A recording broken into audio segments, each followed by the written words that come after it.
हर रोज सुबह उठते साथ ही हम बस यही सोचने लगते हैं कि अब घर के कामों को किस तरह से करना है, और घर के काम जो है वो खत्म होने का नाम नहीं लेते, क्योंकि साफ सफाई करना, कपड़ों को धोना, कपड़ों पे इस्त्री करना, बच्चों के साथ टाइम स्पेंड करना, साथ ही बच्चों की देखभाल करना, नाश्ता बनाना, फिर खाने की तैयारी करना, घर के इतने सारे काम होते हैं कि सुबह से लेकर शाम हो जाती है, लेकिन हमारे घर के काम जो है वो खत्म होने का नाम नहीं लेते। वहीं अगर हम ये घर के सारे काम एक स्मार्ट तरीके से कर रहे हो ना, तो वहाँ फिर हमारे काम किस तरह से मैनेज हो जाते हैं, साथ ही फिर हम खुद के लिए भी टाइम निकाल सकते हैं। ये होगा तभी जब हमारे पास एक स्मार्ट तरीका होगा, एक स्मार्ट प्लानिंग होगी पूरे घर को मैनेज करने के लिए, साथ ही जितने भी काम हैं उनको देखने के लिए। अस्सलाम वालेकुम एवरीवन, कैसे हैं आप सब लोग। उम्मीद करती हूँ कि आप सब लोग बेहतर होंगे, खुशहाल होंगे और मजे में होंगे। अल्हम्दुलिल्लाह हम लोग भी सभी बेहतर हैं। जी हाँ, तो सुबह से लेकर शाम तक हमारे अनगिनत घर के काम जो कि अगर शुरू हो जाए ना तो फिर खत्म होने का नाम नहीं लेते। मेरी आवाज़ आप लोगों को थोड़ी अजीब लग रही होगी क्योंकि तबीयत ठीक नहीं है, सर्दी हो रखी है, फीवर आ रहा है, कोल्ड हो गया है, तो इसकी वजह से ना मेरी आवाज़ थोड़ी चेंज हो रखी है। और आज ना ब्लॉग बनाने का मेरा मन भी नहीं था कि मैं वॉइस ओवर किस तरह से करूँगी, क्योंकि आवाज़ ठीक नहीं थी। फिर सोचा कि नहीं, मेरे जितने भी सब्सक्राइबर व्यूअर्स हैं जो कि मुझे पसंद करती हैं, मेरी बहन, बस उन्हीं के लिए मुझे अपना ब्लॉग बनाना है, शूट करना है, साथ ही वॉइस ओवर भी करना है। फिर ये थोड़े छोटे मोटे से उतार चढ़ाव तो आते रहते हैं कि कभी तबीयत ठीक है तो कभी ख़राब है। अच्छा जी, रात में ना मैं बर्तन वगैरह वॉश करके नहीं सोई थी, किचन को मैंने क्लीन कर दिया था, खाना वगैरह बनाया था, लेकिन बर्तन मैंने ऐसे ही छोड़ दिए थे। तबीयत ठीक नहीं थी, सर्दी लग रही थी और फीवर चढ़ा हुआ था, तो इसकी वजह से ना मैं सुबह उठते साथ ही अपने सबसे पहले ना बर्तन लेके बैठ गई थी कि नहीं, मुझे अपनी किचन को क्लीन करना है। जो भी बर्तन वगैरह अगर गंदे पड़े हुए ना तो फिर अच्छा नहीं लगता। सबसे पहला तो ये कि हमें उठते साथ ही पता होना चाहिए कि हम काम क्या करने वाले हैं और कौन से हमारे जो ज़रूरी काम है वो हमें पहले अपने निपटाने हैं। जब तक हमारे पास एक लिस्ट नहीं होगी या फिर हमें पता नहीं होगा कि हमें कौन से कामों को देखना है, कौन से काम नहीं, तो फिर वहाँ पे ना हमारा बहुत सारा टाइम जाने वाला है और बिल्कुल भी हम ये नहीं कर पाएंगे कि कौन से काम करें कौन सा नहीं। पूरा दिन निकल जाएगा और काम जो है वो ऐसे ही पड़े रहेंगे। सबसे पहले तो आप लोग उठते साथ ही बस अपने दिमाग में एक लिस्ट बना लें कि आप लोगों को कौन से काम ऐसे हैं जो कि ज़रूरी, और सबसे पहले आप लोग वो काम करें जो कि फर्स्ट प्रायोरिटी के हों। फैमिली मेंबर्स अगर आपके लेट उठते हैं, वहाँ अगर आप लोग जल्दी उठ गए हैं, आपके पास कोई काम नहीं है, तो आप लोग इजीली अपने घर के क्लीनिंग वगैरह कर सकते हैं। बच्चे अगर स्कूल जाते हैं, हस्बैंड ऑफिस गोएंगे, तो फिर वहाँ पे आपकी फर्स्ट प्रायोरिटी लंच बनाना और साथ ही उनके लिए ब्रेकफास्ट बनाना। तो बस उठते साथ ही आपने अपने कामों में लग जाना है। तो सबसे पहले आपने अपनी फर्स्ट प्रायोरिटी के काम देखने हैं कि मेरे लिए कौन से काम जो ऐसे हैं जो कि मुझे उठते साथ ही करने हैं। साथ ही ना फिर हमारे पास जब एक लिस्ट बनी हुई होती है, ना ही अगर हम लोगों ने नोट डाउन किया है, तो बस हमारे दिमाग में होनी चाहिए कि हाँ, आज हमें अपने घर के छोटे बड़े कौन कौन से काम देखने हैं। इससे ना हमारी घर की क्लीनिंग, साथ ही हमारे घर के काम काफ़ी ईजी हो जाते हैं। इसके साथ ही सबसे पहले तो मैंने अपनी किचन को क्लीन करा, बर्तन वगैरह जो थे वो वॉश करे। अच्छा, किचन तो मेरी क्लीन थी, नॉर्मली बस एक वाइप लगाया था, लेकिन हाँ, बर्तनों को साफ़ करके रख दिया, इनके वॉश कर दिया। उसके बाद फिर मुझे जो लंच बनाना था ना, तो मैं उसकी तैयारी में लग गई, क्योंकि बच्चे स्कूल जाते हैं, मुझे उनके लिए लंच प्रिपेयर करके रखना पड़ता है, लंच बॉक्स। तो फिर इसलिए मेरी जो फर्स्ट प्रायोरिटी होती है वो है बच्चों के लिए लंच बनाना, उसके बाद उनके लिए ब्रेकफास्ट बनाना।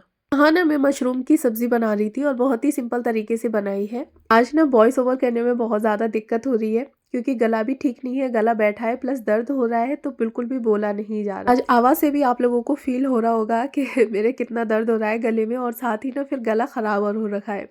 अच्छा, तो यहाँ पे ना मैंने मशरूम को सबसे पहले धो लिए थे, धोने के बाद उनकी कटिंग कर ली, और उसके बाद फिर मैंने मसाला यहाँ पे ग्राइंड कर लिया था। तो लहसुन अदरक का पेस्ट मेरे पास पहले से ही था, मैंने सिर्फ यहाँ पे प्याज और टमाटर को अच्छे से ग्राइंड कर लिया।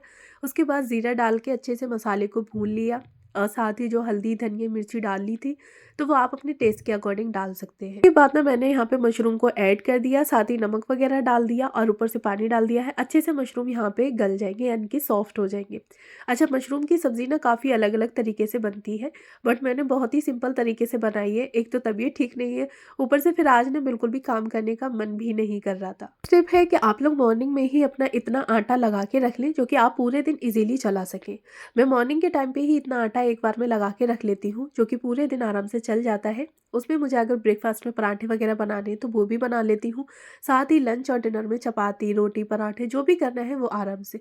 फिर ना बार बार मुझे आटा लगाने की दिक्कत नहीं रहती। काम तो कर ही रहे हैं तो क्यों ना फिर हम इस तरीके से करें कि एक बार में ही अगर हमारा वो काम 2 से 3 दफ़ा को समेट रहा है, तो फिर क्यों ना हम अपने टाइम को बचाएं, वहाँ पे हम अपने टाइम को और साथ ही अपनी मेहनत को भी सेव करें। उसके बाद ना फिर बच्चों के लिए मैंने यहाँ पे दूध निकाल दिया था, बच्चे उठ गए थे, तो बस यहाँ पे उन्हें ब्रेकफास्ट करा दूंगी। बहुत ही सिंपल सा ब्रेकफास्ट रखा है, आज मैंने कुछ भी नहीं दिया बच्चों को। एक एक गिलास दोनों को ना थोड़ा गुनगुना करके दूध दे दिया था, अच्छे से उसमें मतलब चीनी डाल के मिला दी और बस बच्चों को दे दिया।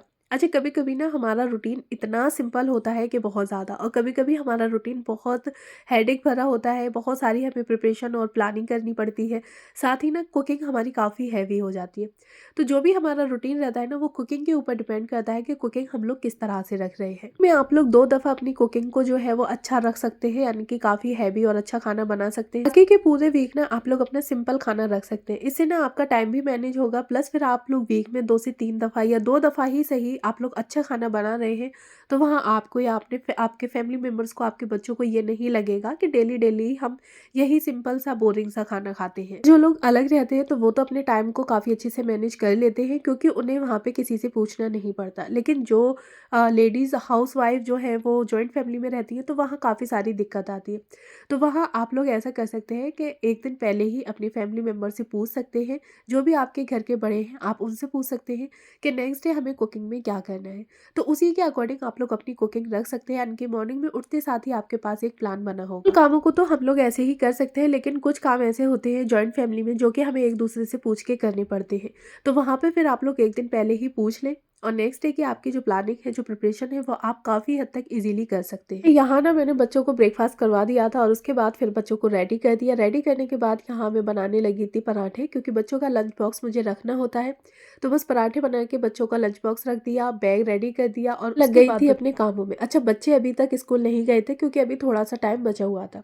अपने टाइम को मैनेज करने के लिए सबसे एक और जो इम्पोर्टेंट हैबिट है वो ये कि हमें मॉर्निंग में थोड़ा सा जल्दी उठना चाहिए। जल्दी उठने के साथ ही हम अपने काफ़ी हद तक कामों को समेट सकते हैं इजीली। वहीं अगर हम लोग लेट उठ रहे होते हैं ना, तो वहाँ फिर हमारे पूरे ही काम लेट होते चले आए, यानी कि सारे घर के काम लेट होते चले जाते हैं, क्योंकि हम लेट उठे हैं। जब हम लेट उठे हैं तो फिर है वहाँ काम भी लेट होंगे।